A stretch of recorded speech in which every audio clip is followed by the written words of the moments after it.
up in a flower shop in San Francisco that my mother ran on Dolores Street. Delicate plumes of cigarette smoke spread themselves thinly as they made their way into the backward where us kids were hanging out.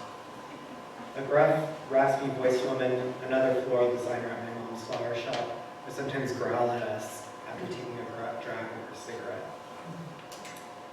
Bill didn't seem to care about us kids running around behind adults as they primed and flowers and cut thorns and stems with precision. "What are you kids up to back there?" he would ask playfully in a creamy voice. I remember missing him when he was gone for a week, asking my mom where he was. She told me he's dying of AIDS, an illness that made him susceptible to any sickness. Somehow, as a 4-year-old, I understood very well what was happening. I was losing a friend to a rampant disease. A disease that would take other flower queens that I would get to know as a child in my mom's flower shop. I remember feeling a wave of nostalgia for his rich, delicate cackle, or a sassy gay remark that would poke fun at my father's machismo. I remember in times of needing comfort, I would play with the rose petals that we collected in a wicker basket. Fresh and soft, each petal had a silky caress to offer my fingers, to calm my lips, and to soothe my teary eyelids.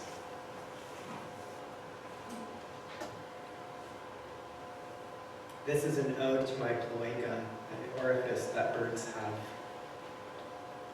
I coped with the anal precancer in my ass by rolling flower buds and sucking their dried juices. It was better than taking a Percocet. The pain burned my hole and slowly engulfed my cherished hole, a place that was vulnerable and shared by so many. It was a part of my body that helped gain a sense of validation for anyone that liked a hairy orifice. I burned trees to numb the bleeding, the carcinoma, and the lesions. Charred and raw, after surgery, my hole was nothing but a pulsing, bloody pulp. It seemed to be the only way out. The only way out was to wreck and destroy my cloaca. I promised myself, for those days that made months go by, that I could regrow my hole back to a tight virginity. Bloody bowel movements ripped me open every day, tearing up what I had grown over the night before. My cloaca slowly regrowed over, only after I stopped humiliating grinder hookups and giving up on sex. And also in desperation, my boyfriend at the time couldn't stop fucking holes that were intact, seeking his attention. He asserted, "You'd like him, and he's not a homewrecker."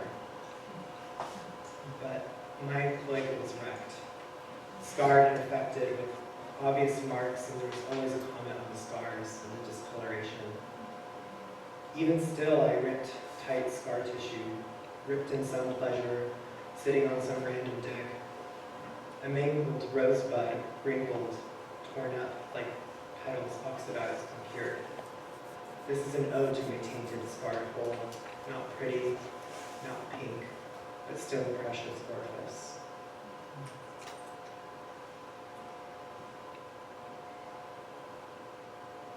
The Hierophant's sweet, sagely voice finally reached me, encouraging me gently, whispering to my heart through a pulmonary trail, through my breath.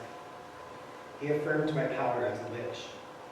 He let me know our power can be healed and strengthened together, even in death.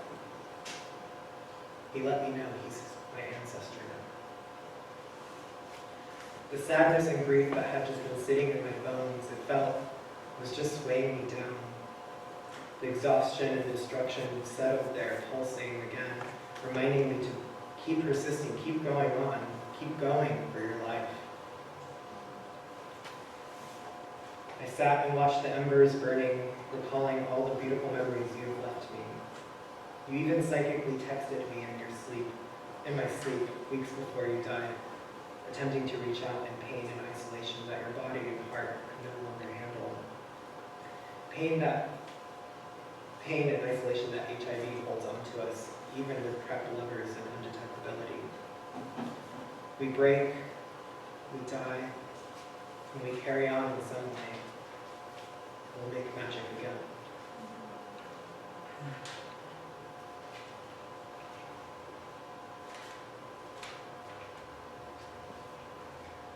I danced the night before in red sparkly velour leotard made for a 10-year-old girl, but I worked it out. I was twirling at the stud with awkward, hungry boys approaching me on my left and my right.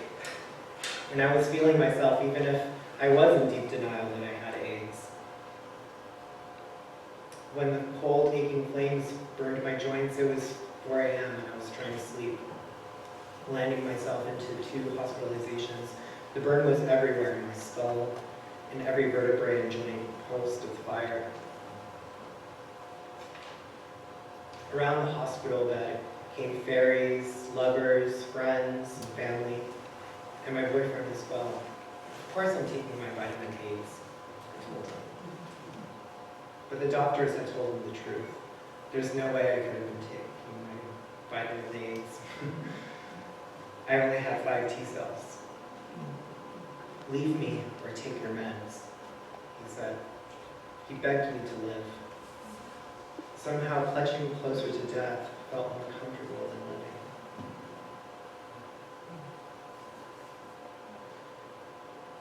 The Santa Muerte candle finally finished after burning for 5 years. It burned and smoldered in black wax. Pachacuti Banki, they who shake the earth with honor. I surrendered to the spark finally, the spark that will threaten me because it will engulf me with all it needs as kindle, and remain nearby to light a path, to teach me more about loss and death, and to teach me more about growth and survival.